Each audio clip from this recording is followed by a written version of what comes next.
Кто офицер? А? Где офицер?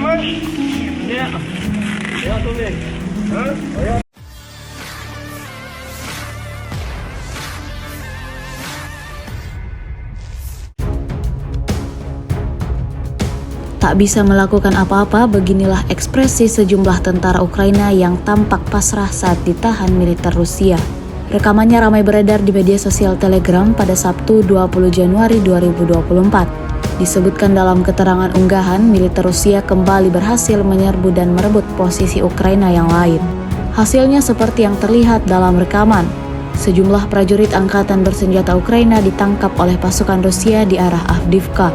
Tampak mereka menunduk dengan tangan terikat tali.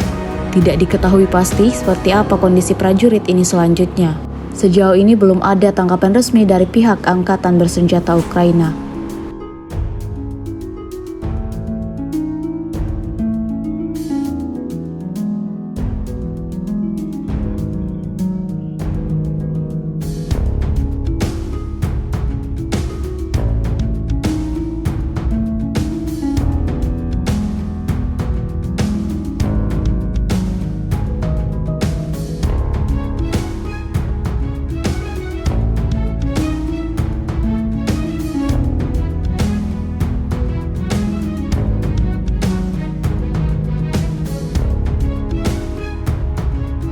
Download Tribun X sekarang, menghadirkan lokal menjadi Indonesia.